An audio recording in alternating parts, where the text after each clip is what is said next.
All right, crew, break out. We need lighting from the Lights, left. camera, action. What's up, fuckers, and welcome to season 6, episode 20 of Dualistic Unity. I am feeling just in awe and appreciative of all of the ups and downs and all of the shades of gray that I get to experience, even though sometimes I just want to feel black or I want to feel white. And I'm okay with all of it. And that's all I have to say. Oh my goodness.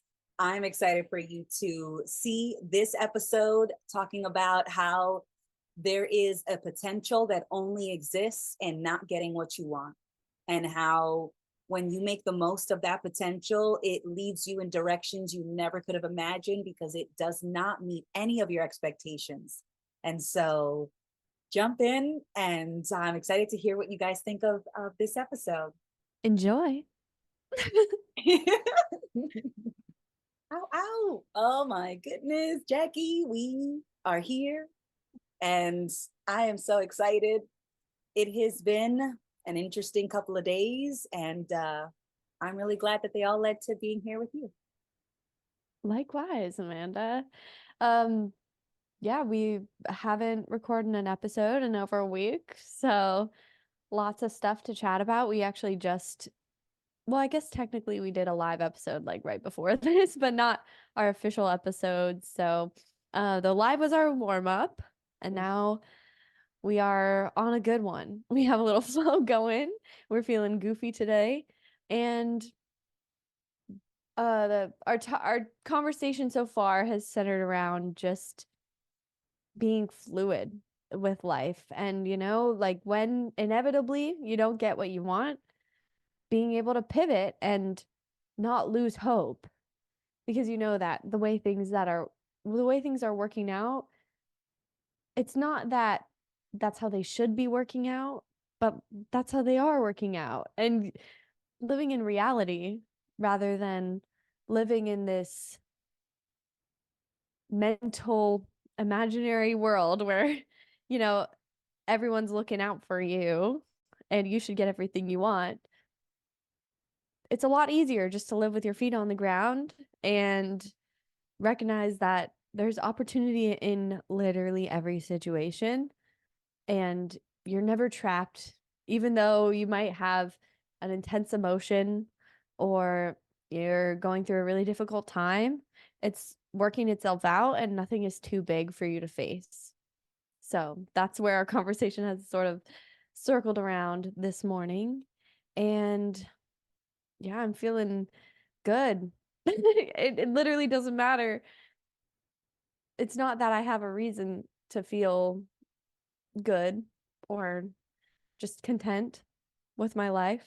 I can be like this mofo in a burning room and it feels like everything is crumbling around and my hopes and dreams are getting thrown on the floor. I'm not saying this is the situation I'm currently in, but no matter what, I can have this inner sense of ease and just the acceptance that yeah, this might not be pleasant, but it's fine and I'll get through it.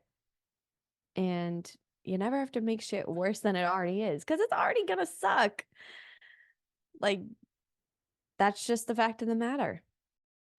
Oh my goodness, yes. I was having a blast with you in our live and just chatting about exactly this, just how much not getting what you want isn't the end of the world, even though it can definitely feel that way. And it certainly feels that way when you tell yourself it's that way. But even if it is unpleasant, it's still fine. You can still do something with what is unpleasant, because that can lead to more space and that can lead to other opportunities that feel more pleasant. But when you're griping and throwing a tantrum because you're not getting what you want, you're only adding more wood to the fire. You're only fueling the fire that feels like it's consuming you, but the fire wouldn't get bigger if you wouldn't keep adding to it. And eventually all fires burn out. There's no fire that burns eternally. The only fires that burn eternally are in hell, and thank goodness that doesn't exist in the way that we think. It's just that we can live in a personal hell that is customized to us. And that was definitely a realization that I had, some of the last couple of years, just how much I really can create a hell just for one. And because there are moments that feel absolutely hellish. And since then, I haven't experienced too many more moments like that, because I just feel my feelings without thinking that there's something wrong. you know um I definitely had a meltdown yesterday because I didn't get something that I wanted. And today I'm laughing about that meltdown. Now that's like a cherished memory, that meltdown, because I was just literally throwing a tantrum. And I was letting myself feel those feelings, but then it was like it didn't take long for me to go to like throwing the tantrum to just laughing because I saw myself throwing the tantrum, and I'm like, oh, that's hilarious. Like, it's not that serious, Amanda. Relax. Oh God, yeah. And that's the best we can do, right? And this is definitely overly simplified, but it's kind of like you could either laugh or cry. It's kind of a choice, whether you want to take shit so seriously that it like overwhelms you and makes you cry and be like, oh, what was me? Like that shit shouldn't have happened that way. Or you can laugh and be like, well, what the fuck was I thinking? Like, oh my God, I played myself yet again. You rip off the mask of the villain in Scooby-Doo and it's always you. Right? So that's funny. What from a certain perspective. Um, and You like, kid. yeah, but like, what would you rather do? Do you want to spend your whole life every single time that something disappoints you crying over it and like throwing a tantrum and being all down in the dumps and keeping yourself there and only letting yourself be happy when you get what you want? Like, that's fully within your influence to, just make that little shift between whether you want to hold on to what you want, even though it's already gone, or flow with what's already going, because no matter what, you're in the situation you're in, and your opinion of it doesn't matter. Your opinion of it doesn't automatically change it. So you can have just like a baseline acceptance for what is, like, whatever happens, happens. And you might have ideas about that, but those ideas aren't objective by any means. And there's no situation that you shouldn't be going through. Like, every experience is just as valid and just as valuable. It's not even about just getting through the hard times more easier to get so that you can get to like a better feeling more quickly. It's not about getting rid of it. It's just like not separating your life into good moments and bad moments and only appreciating the good ones. Because that's like half your life that you're just sort of like not appreciating at all, or you're making a lot worse for yourself. Like, that psychological suffering is fully contingent on what we're attaching to and the perspective that we're taking at any given moment. So, like, once you realize that, it doesn't make sense to prolong your suffering. It really doesn't. But you can, and it's funny when you realize you're doing it, because sometimes it's habitual, and then you realize, and then you're like, wow, I was really making that hard on myself, but that's funny, and so I can turn that into like a good situation now. Like you with your soup. Like, I'm sure that you were sad, and you just I would have really wanted that soup too if I was in your situation. And that probably would have made you happy.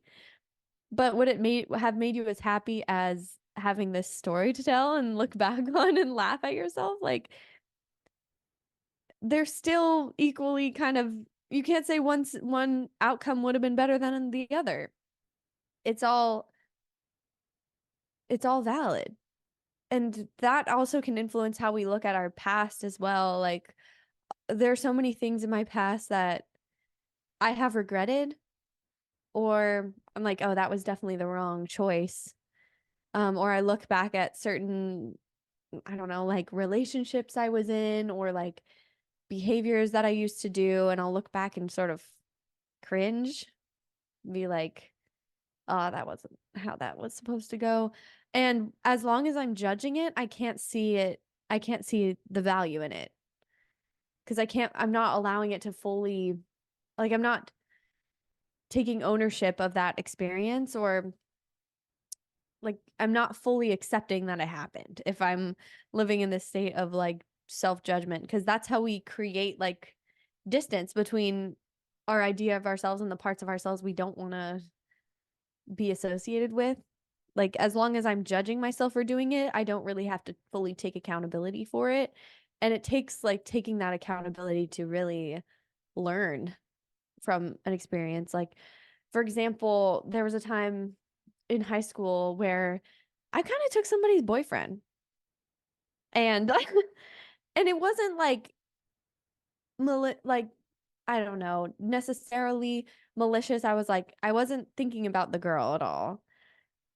And I used to judge myself a lot for that. And I'd be like, and I would judge her, and I'll be like, oh, well, like, he didn't really like her anyway, and she was crazy. And I would also, like, after the couple years after that happened, like, looking back, I never really could fully admit the role that I played in it. I was like, no, he was just the one who was an asshole and playing, his girl. But I had a role to play in that. And I wasn't able to look at that until I was able to accept that it was okay. Like, that wasn't objectively wrong for me to do. Yeah, it wasn't the most compassionate choice of me to make. And it was definitely coming from some sort of need, or, wanting validation for sure. And so I don't have to judge myself for it. I can look at myself and be like, okay, well, where was that really coming from? It wasn't about the decision itself. The true value in like reflecting back on your past is like, well, how does that inform my present? Like, what do I understand now that I didn't know then? And like, you can sort of make peace with that, and it can allow you to grow and change. Like, if I couldn't accept that I did something that wasn't considerate in the past, then I might still be doing that today, because I would still have that cognitive dissonance, right? Where I can maintain the idea of myself as a good person while still like acting in ways that aren't actually embodying that. Like, it makes it hard to learn lessons when you're judging yourself. But it's cool also, like, from my perspective now, I'm grateful that happened. I'm not, I really don't regret any single thing that I've done, because my shit is my shit, and all of my insights come from my shit. All of my peace comes from making peace with my shit, and it's mine. Like, it's just that experience of navigating like our inner judgment, and I don't know, the things that we attach to, that's deeply personal. Like, nobody else can fully understand that. And I think it's beautiful that we can torture ourselves, but then we can also set ourselves free. And that process actually, I think that deepens my love for myself. Like, every single time I am like judging myself super harshly, or like digging myself into a hole, and then I realize it, and then I'm able to like climb out and continue forward, I'm like, that is building my love and my faith in myself, because I know that like no realization or no circumstance is too big for me to handle it. And I'm continuing to grow in ways that, like, if I was trying to control it, I couldn't do it as perfectly as it's already happening. And so I love that. I love that it's all like big and mysterious, but you can hold your own hand the whole way and be like, yeah, none of this is good or bad. You can be the parent to yourself and like watch yourself throw a tantrum, but then be like, okay, well, what can we do next? And that relationship with yourself is always going to be there. And I think that's something that can be appreciated rather than, feel like a prison. Because I don't know. I used to like wish I was somebody else or had different life circumstances or different personality traits, but now I wouldn't have it any other way. I being Jackie is pretty okay. I'm not mad at it. It looks pretty awesome from my perspective. I love it. I love hanging out with you. And I resonated with what you were saying before about, if you had, judged yourself for your contribution to that scenario, of quote unquote taking someone's boyfriend, you wouldn't if you were really trying to hold on to just being a nice person or a good person, you wouldn't have seen that, yeah, like you contributed to that, and because you accepted that you were in a mindset that wanted to contribute. So I guess the way that I think of it is like, I when I was like 16, I tried to sleep with one of my dear friend's boyfriends. And it, like, I got so drunk and I barely remember it, but I remember pieces of it. And the next day I was like, oh my God, I am so sorry. But the fact that I had tried to sleep with her boyfriend had nothing to do with her, had nothing to do with him. It had everything to do with me. And they were just ways that I was trying to prove something to myself. She is beautiful. And and he's a cutie pie, or he was a cutie pie. And you know I hadn't had a boyfriend ever, at that point. And I had been watching my friends date for like 5 years up to that point. So like at like 10, 11, I'm watching my friends starting to date, and by the time I meet this new friend, um at a new high school that I started, it was about 5 years into me just watching my friends dating and me not getting, like, not allowing myself to trust myself to get involved, because I thought it was like a trap. I was just watching my friends get their heart broken, and I'm like, no, men are just good for nothing. It's trouble. They can offer you nothing. He's 12, he's broke, he can't do shit for you.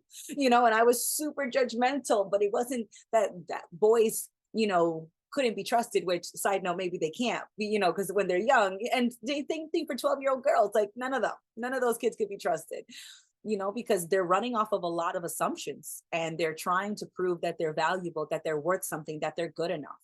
And so a lot of the things that they do is that it's that mindset fueled with all the, fueled by all their hormones and all their changing experiences of puberty and their body, and all of those feelings that they've never felt before hitting them like a ton of bricks. And then paired with the mindset of I'm not good enough, you do crazy things to try to fulfill that need, to prove that you are good enough. So, when you were telling me about, stealing that other girl's boyfriend, it's like, I don't think it even had anything to do with him or her. I think it was just a part of you your teenage brain is trying to prove that it's good enough. And a way that it could prove that it's good enough is that I'm so good that I could take someone else from someone.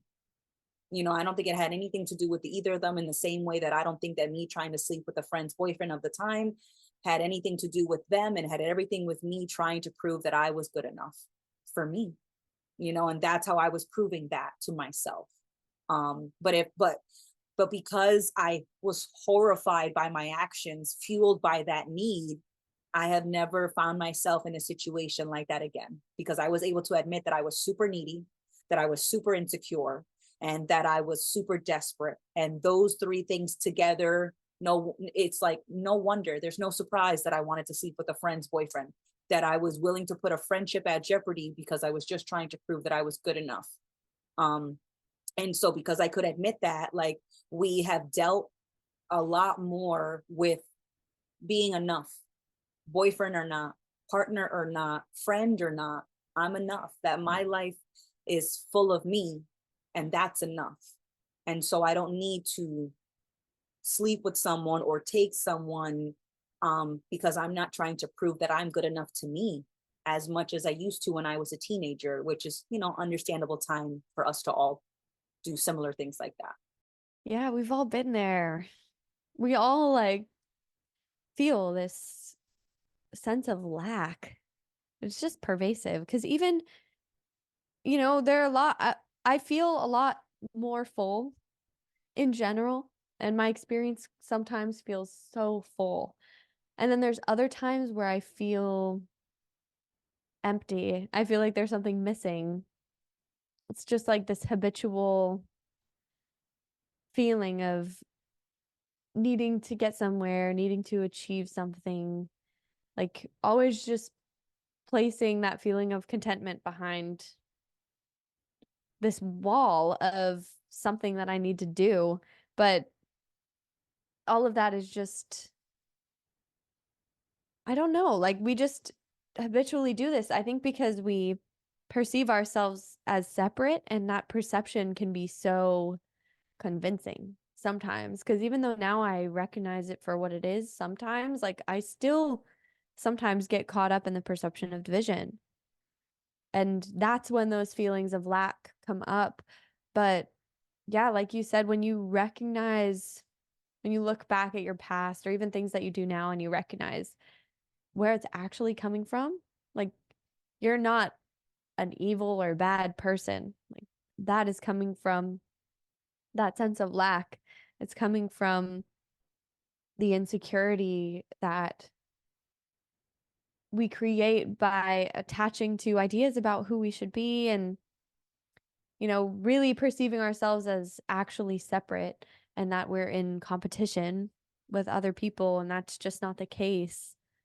And so I have empathy for that version of myself that feels separate, that experiences jealousy and anger and insecurity, all of that. Like, I have empathy for that part of myself, and so I can take more accountability for the actions that don't align with the idea of myself, or the idea of myself that I've hung on to for a long ass time, of being like a good, kind, sweet person, a good friend, like a girl's girl, even like all of that stuff, all of your identity as a good person gets in the way of you actually being a good person, because it's like a fog that keeps you from being able to see what you're really doing and how you're actually affecting people. And once you kind of loosen your grip on that identity, or the perception of division, of being just this thing in a world that's completely separate from us, like once you start to take that a little bit less seriously, you can have more clarity about how you're actually being, and then you can actually grow a lot quicker because you're not judging yourself at every step of the way. You're like, okay, well, I've always been enough, even though I haven't recognized it. And I can be enough and learn lessons at the same time. Like, they're not mutually exclusive. Like, to be enough, you don't have to be perfect all the time. God, and that's definitely a habitual thought for me, of like wanting to never make a mistake, because then that shows that I'm unworthy in some way. And then that actually keeps me from learning the lessons that would actually get me further in the long run, like would actually improve my situation. Or like sometimes I can resist growth by clinging on to self-judgment, because at least that's certain, right? Like, it's a false sense of certainty, but it feels like, okay, I don't know what traveling into that unknown territory is, but I know, like, I have this idea about who I am because of the situation that just transpired. And that to me feels certain. And this judgment feels familiar. And so it feels safe, rather than like allowing yourself to be like, to own up to your shit. Be like, yeah, that was not cool of me to do. And still just move on with your life.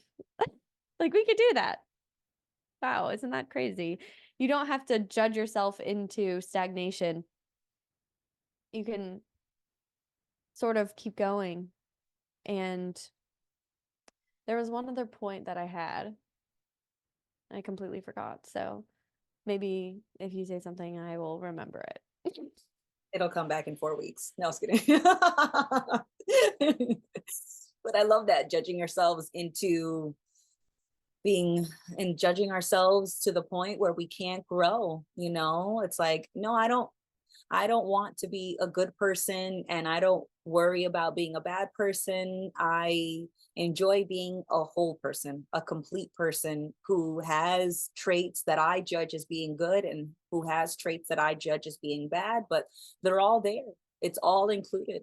And so it's like, no, I'm just a person, and a person with fluctuating emotions and old habits and new dreams and old, connections and old associations and new opportunities and new growth and new potential. Like, it's all there. So it's like I'm a person, and even that's debatable. that's that's definitely debatable, because I don't feel as separate from my environment all the time in the way that I used to, because there are definitely moments where I absolutely feel divided, and I definitely feel like a character on the stage. But more often lately, I've been feeling like the stage, like the curtains, like the green screen behind me, like the lights. Like it feels like I am the environment. And I love looking at my apartment in particular, because my apartment is like the greatest, like is like such a great mirror of like where my mind is and where my priorities are, because it's my immediate environment. So I love looking at my environment as it's changing, and looking at that mirror. And there are so many mirrors, and I love that this analogy came back to us, because we were using the analogy of mirrors before, and how relationships are like mirrors, how your environment is like a mirror, how your emotions are like a mirror, your thoughts are another mirror. It's like we have so many mirrors reflecting back to us, and sometimes those reflections can look scary, but they're not always, it's not always what we think, because it's just us. So how scary can I be to me? Like, it just feels like even the scariest reflection is just something that I don't want to admit is me, something that I don't want to embrace as being a part of my experience, a part of my self, because I don't want it to be part of my identity. And lucky for me, it doesn't actually have to be a part of my identity to still be a reflection of my life, of my experience.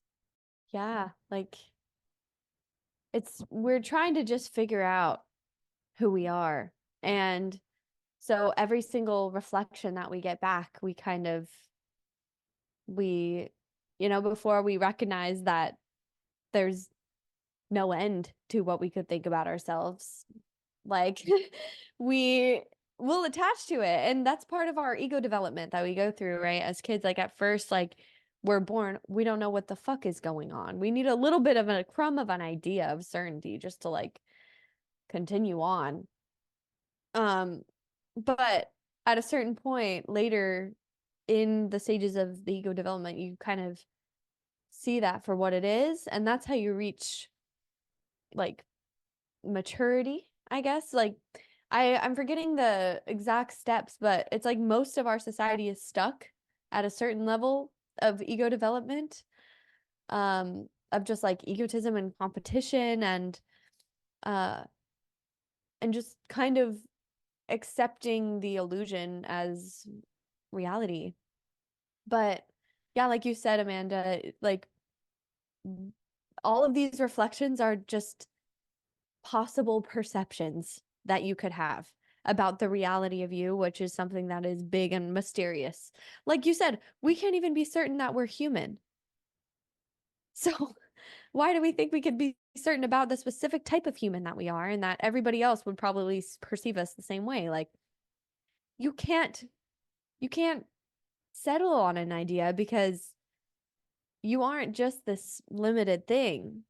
And so no matter what perceptions you get reflected back, like it's not that you should just write them off right away, or like say like, oh, like that's not a reflection of me, because maybe there are considerations that are being reflected back at you that you could, take in. And that's just the natural way that we grow. Making a mistake, like seeing it for what it is and then adjusting course. And judgment is not required for that process to happen. Like you just be like, oh, that's interesting. Okay. But it's not like, oh, because I had a negative perception of me, automatically I'm a bad fucking person and I'm worthless and whatever. Like our minds can go to that place so quick. And it's just one perception out of infinite that could exist literally for any scenario. Like one behavior that you do, like let's say you roll your eyes at somebody. Like that could be perceived a million different ways. And also the outcome of that could be perceived a million different ways, and it could go off in a million different directions. It's way too complex to be able to settle on the fucking binary of good and bad. It's all just this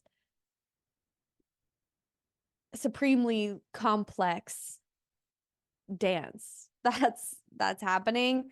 But I also think about, because you were saying like you blend into your environment more, you have the experience of, being part of the scenery. And that's definitely relatable. Yesterday I was going on a walk and I was like, I kind of like freaked out for a second because I was like, I don't know how my legs work. And I'm like, I'm in a body. I'm in a body and it's walking and I have a skeleton. How is this happening? How is it working? I don't know. Like, that is just the clearest indication that we don't know fucking shit, is that I don't even know how I work. So why would I try and convince myself that I have any sort of control? I just don't. And like things are just too complex to settle on any sort of certainty.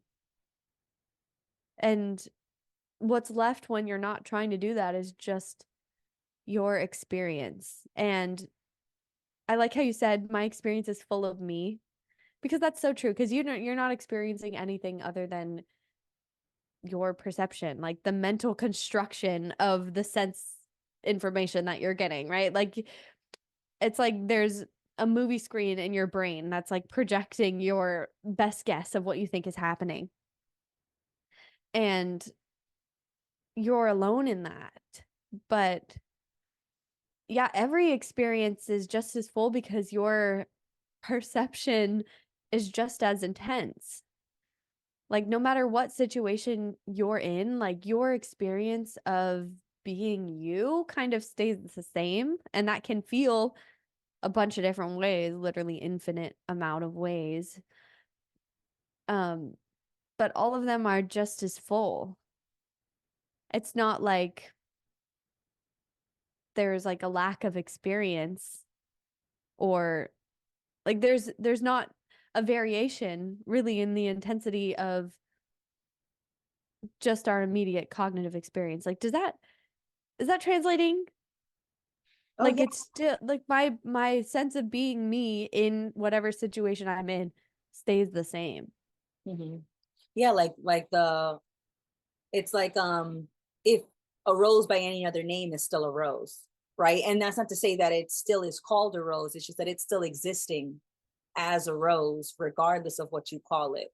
And I was thinking about that too, like when you think of like tribes of humans that are still existing on earth now that are not really participating in our modern world, and these off-grid societies, it's like I don't even know if they know that we call them humans.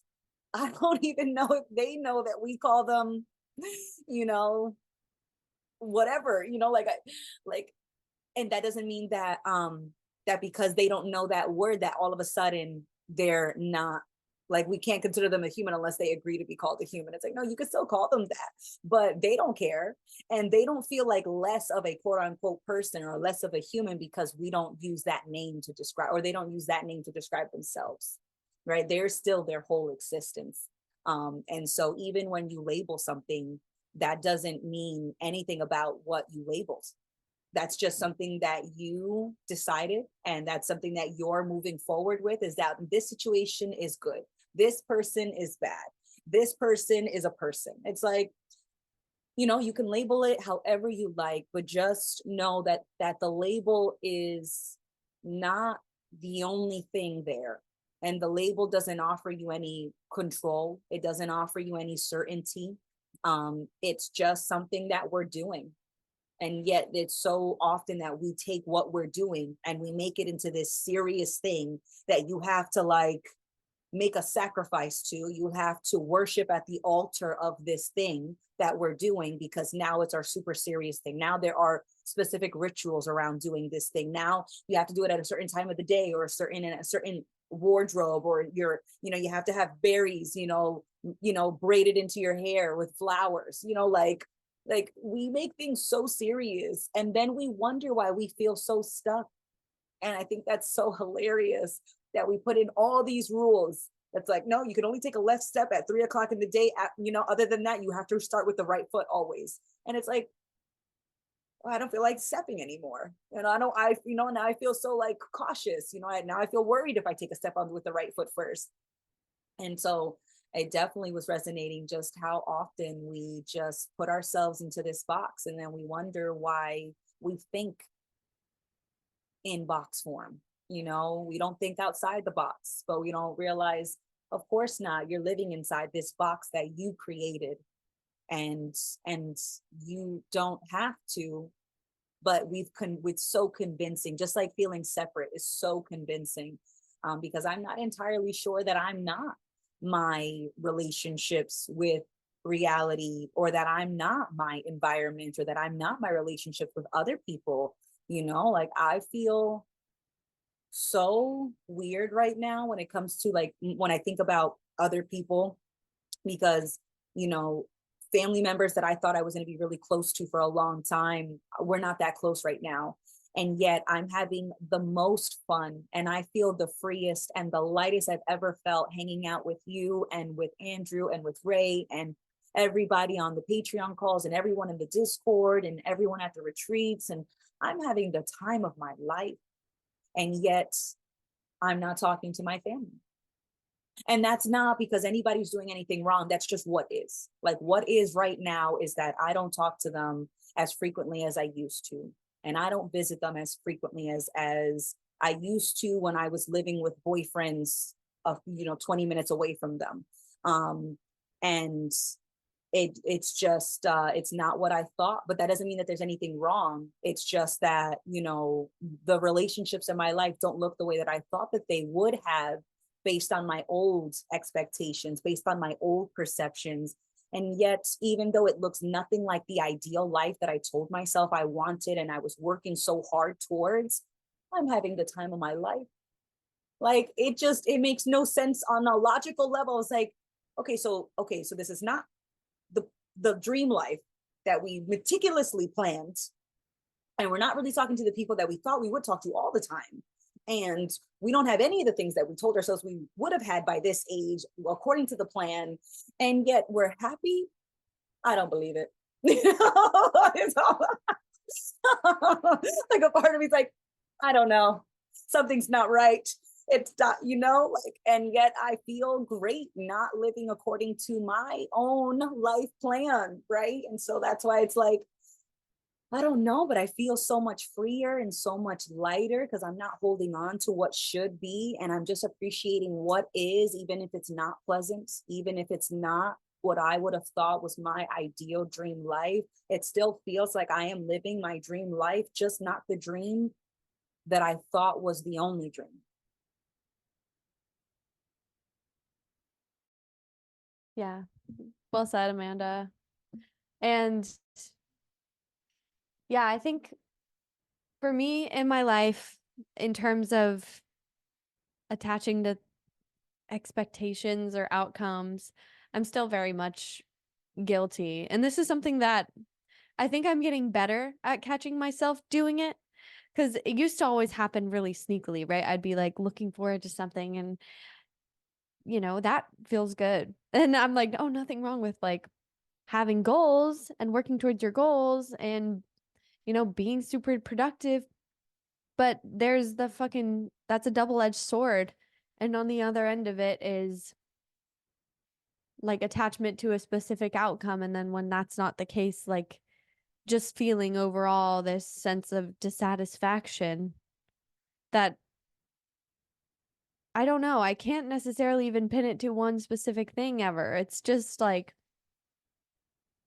I think the dissatisfaction, I don't know, like it used to be sneaky like that, but now it's like I notice it more so in the moment.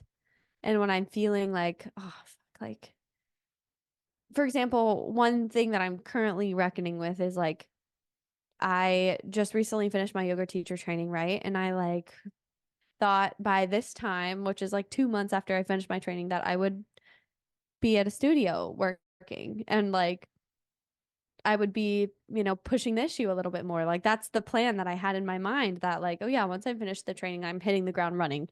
I'm starting to teach right away. And I had that created a lot of pressure as well, though. It was something I was like looking forward to, but also it was still like I was fixated on the idea of it. And then I created all this pressure in my mind that like once the time came around to actually start applying to studios and all that, I'm like, I've avoided it.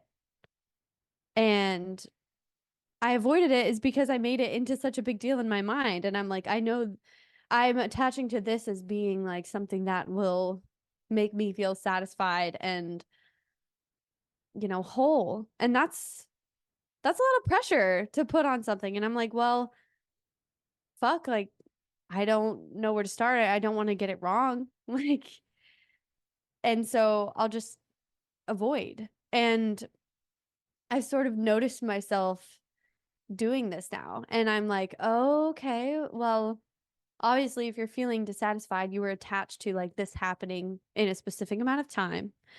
You're attached to like the identity of like being a yoga teacher or being somebody who's productive or somebody that's, you know, like a go-getter.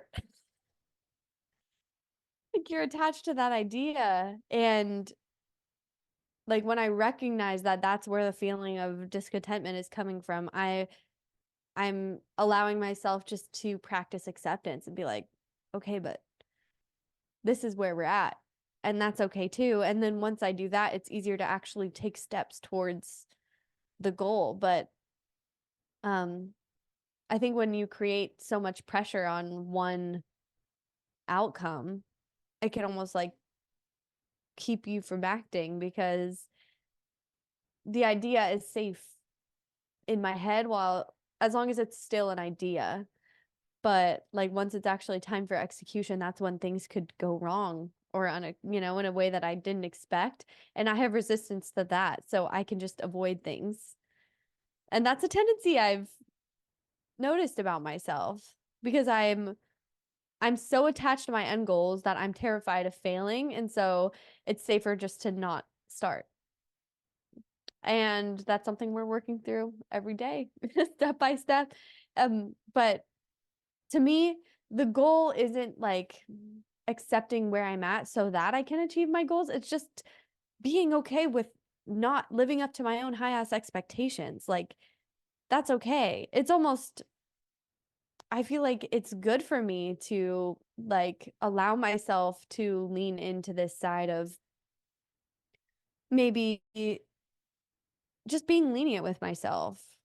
And because I've not allowed myself to do that for most of my life. I've been extremely hard on myself, like in every sort of aspect. So there's something to learn from the opposite end of the spectrum and being okay with not being an overachiever for a little bit. Like that's kind of, I can appreciate this time for what it is, right? Even though at the same time, I'm feeling that discontentment. It's so weird. Like the way I feel emotions and things is very meta at this point. Like there's like the immediate reaction and the feeling, and then there's not like the higher self, but like it's like the zoomed out perspective.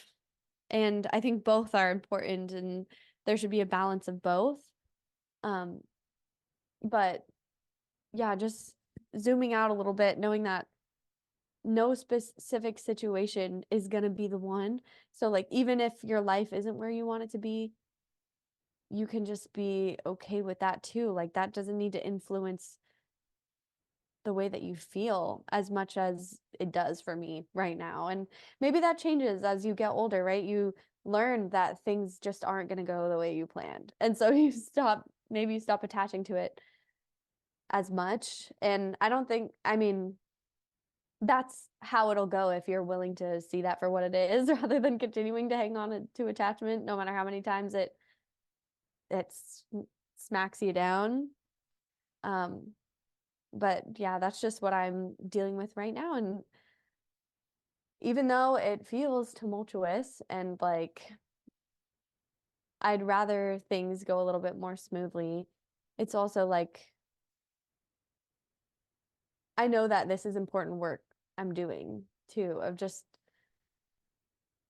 detoxing from the addiction to like satisfying my ego and sort of starving my ego for a little bit and be like, okay, well, can you still feel okay even if you're not boosting yourself up or doing all the things that you feel like you should be doing? Like, can you still feel okay?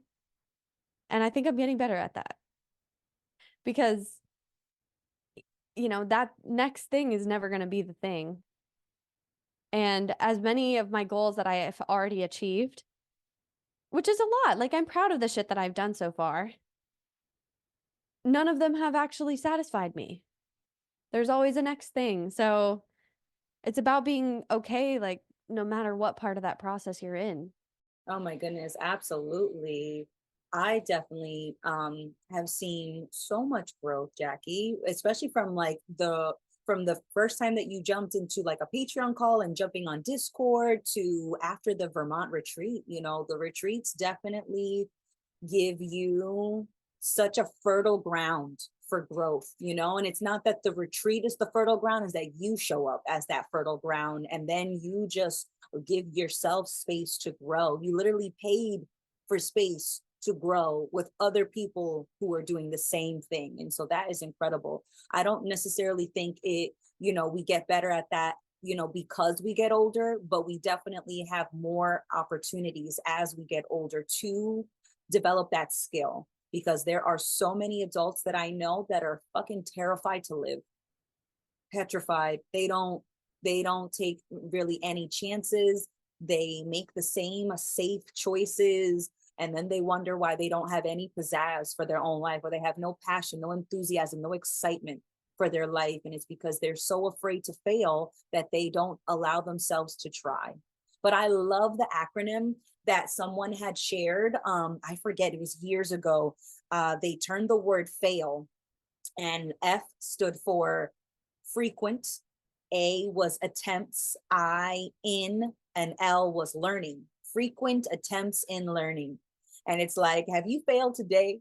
Have you gave another attempt in learning? I hope you did. Fail often, fail every day, fail multiple times an hour.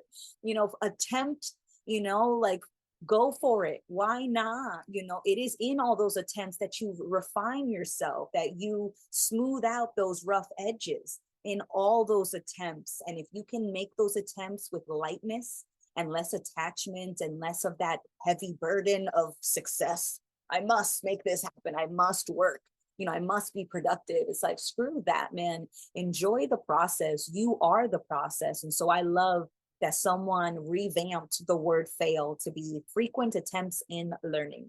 And that made me feel like, have I failed lately? I feel like I want to fail a little more often. I want to put in a few more attempts in my process of learning how to live, how to be my life, how to let go, how to let go of letting go, how to be okay with the things that I do hold on to, and to not judge myself when I notice I am holding on.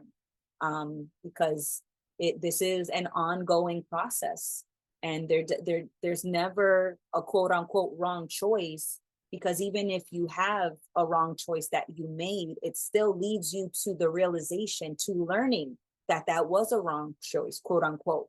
And so just learning what a wrong choice means to you is a win in my book, but I do agree that so many people, and I feel this way too, there are so many things that I've never tried because I didn't want to fail. And I was so afraid of failing because I thought that that would mean something about me, that failing meant I was a failure.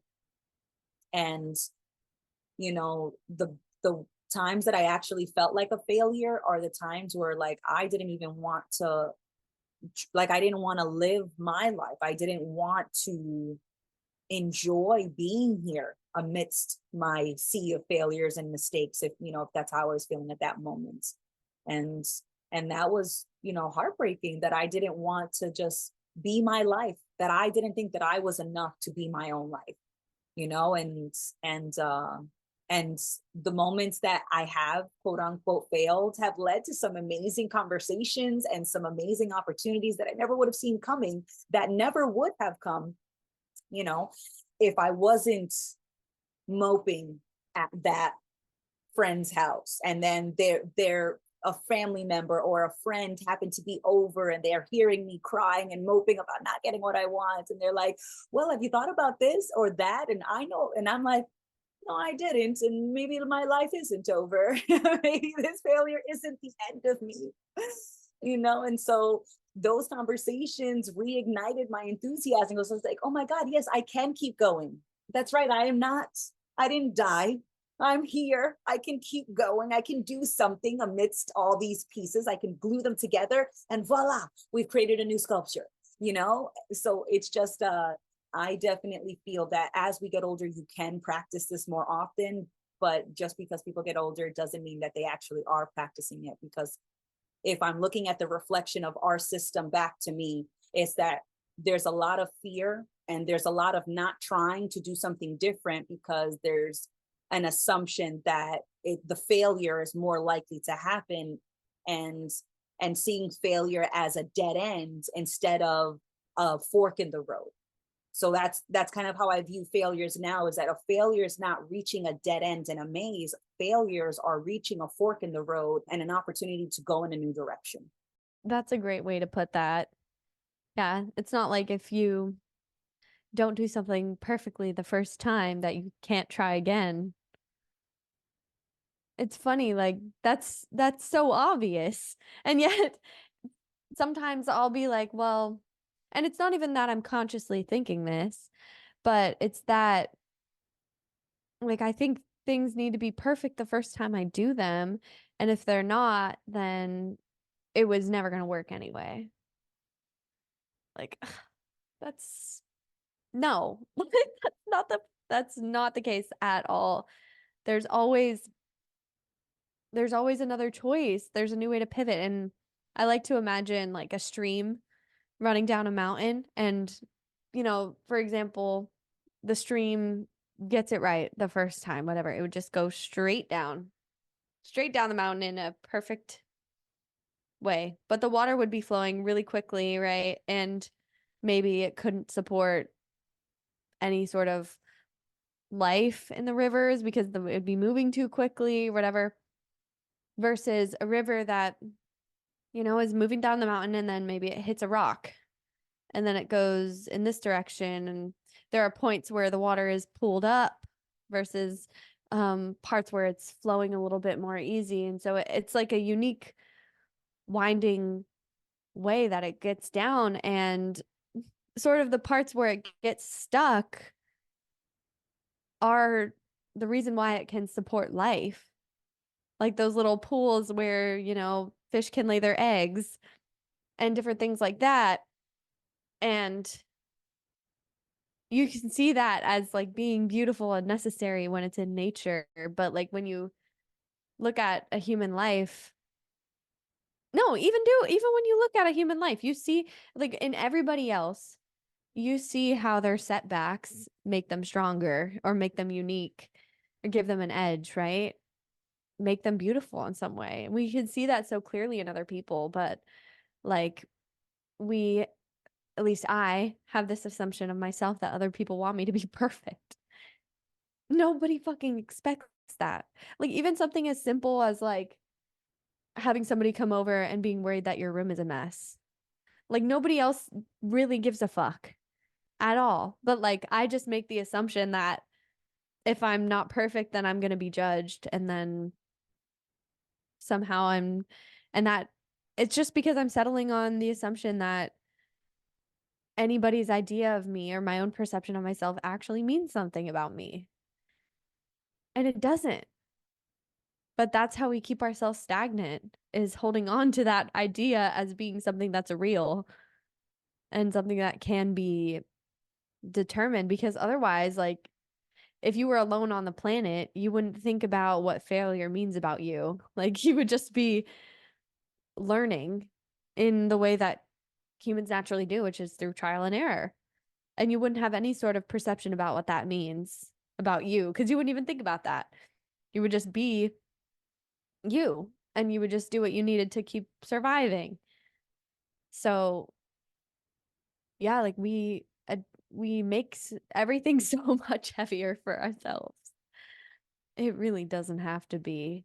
Even if you do nothing, which you can't really do nothing, even if doing nothing is doing something, right? Like you can't avoid having to make choices and steer your life.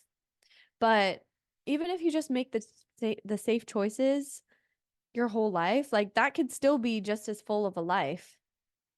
It's not that one is better or worse, but it's like, how do you want to live? And deep down inside, I know I want to have a life where I'm like fearless and push myself out of my comfort zone constantly because I know that like I'm not getting this life back, right? And it's meant to be lived. Like that's the whole reason we're here is just to fucking experience. And I want that for myself. The reality of me wants that. It wants to be free and it wants to express. And it's the idea of myself that's clogging everything up and making things heavy and complicated. Um, but that idea of yourself is always going to pop back in. And it's just about, I don't know, paying more attention and maybe getting better at noticing when it's influencing you and making the decision not to let it get in your way because you know that no matter how uncomfortable you are doing something new, you can still do it. Like you can still, you know, walk yourself into that situation you're so afraid of. Like I'm imagining, being my own parent again. I like walking your scared crying ass kid to the first day of kindergarten. Like they didn't want to go. They didn't think they could do it. But then like once you can get yourself into that situation, you realize that you're capable of so much more than you think. And doubting yourself is really the only thing standing in your way. Oh yeah, and I love that you brought up trial and error because where's the error? I think someone's assuming here. It feels like try and pivot. You try, your assumption implodes within itself, and you pivot. It's like trial and context. Right, exactly. Because I'm like, it's not an error unless you assumed something is right. It's like trial and experimentation, trial and context, trial and pivot. Like it's not an error unless you decide it to be. Unless we're talking about like a math, and then there is trial and a quote unquote mathematical error according to like the framework and standards that we've come up with. But for everything else that's not so black and white of a subject, it is trial and context, trial and pivot, learn and pivot. And so I love that, and being able to embody that and then showing people and share our quote unquote mistakes on these episodes and on our live shows, because we're showing people and showing ourselves that our mistakes mean nothing other than what we say that they mean. And that there's a lot of opportunity in those failures, and that the failures are like a winding river down a mountain. You know, the failure is just leading into another direction, and you get another opportunity to find out what that direction has in store, and then you encounter other failures, and then the river winds in all these new directions, and then you have this unique body of water, and it's changing with the mountain's changing, and the people and the animals that are around it are all changing. Like, it's everything's always in a constant state of change, and so it seems so silly to like judge ourselves about things not being black and white because we said that they should be. And it's just shades of gray.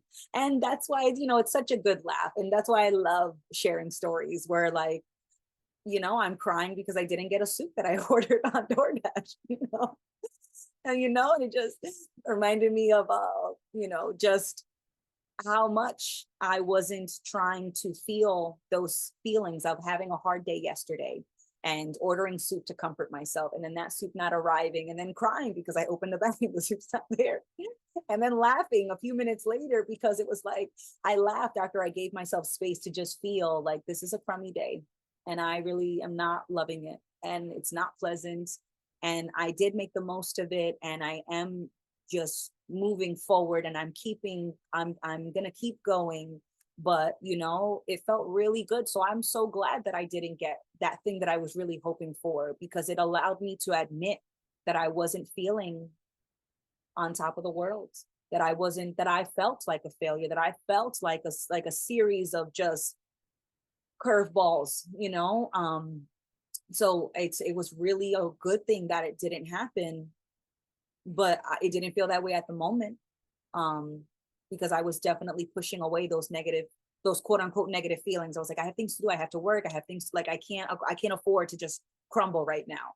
And then when I did crumble, I was like, I'm really glad that we crumbled, and it was all because we didn't get the soup. So I was like, like, it was such a good thing, because if I had gotten the soup, I would have felt better, and I could have delayed being space for those feelings about having a hard day. I could have just did what I always do, which is just not push them down, but just push them to the side. Like, okay, we'll just deal with that later.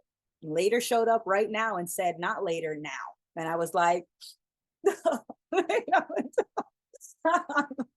so I love it. I love that we share all of these things, because it's very easy to get caught up in imperfection and not making mistakes and not making failures. And that's just not what we have before us. That's not what we have within us. It's not so black and white, and we really wouldn't want it to be, because then there would be no spontaneity, there'd be no surprises, there'd be nothing to learn, because everything would just be the way that it should. And how awful would that be? Yeah.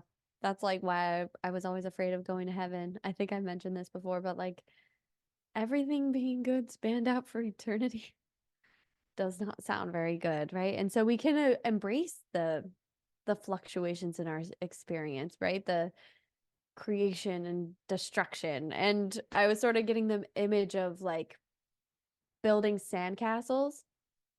And I think everything that we do in this life is like building a sandcastle, because none of it's going to last, right? Everything is fleeting, and you might put a lot of detail and attention into that sandcastle, and you can convince yourself that, like, you can tell yourself, oh yeah, this is going to stay here forever, like nothing, like if this sandcastle goes away, like I don't know what I'll do with myself. And then when it inevitably does, you're hurt, you're crushed. And then you're like, I never want to build a sandcastle again, because they're going to be lost, right? And that's when we can stagnate ourselves and not want to participate in the environment anymore. And then, yeah, it keeps us from experiencing the joy of building a sandcastle and rebuilding it. And you get better at building them, the more you do it, but they're always going to get washed away. And you can accept that. And then when that inevitably does happen, you don't have to see it as like the end of the world. You just be like, oh, okay, well, now what can my next sandcastle look like, right? And that's, I guess, how we can negotiate like participating and creating things in the world without expecting them to last forever, because none of this will. So at any step of the process, you can just have an acceptance of what's going on, your emotions about it, but knowing that that's not going to last forever on either end of the spectrum. And then you can make a lot more peace with the fluctuations while maintaining just like an inner peace. That's all we're looking for, right? And inner peace is just having a baseline acceptance for what reality is and who you are without knowing exactly what that is. And that's it. So I think this about wraps up our episode today. It's been a really, really fun chat talking about you know, disappointment, failure, and the cycles that we go through of attachment and then loss, and how we can make that process, a little more bearable and a little bit more efficient just by letting go a little bit, letting go of what we want or what we think we should happen, and just going with the flow. Oh my goodness, absolutely, Jackie. It has been wonderful. I'm so glad that we dived into disappointments and the opportunities that are found in those moments. So thank you everybody for joining, and we look forward to seeing you again soon. Bye.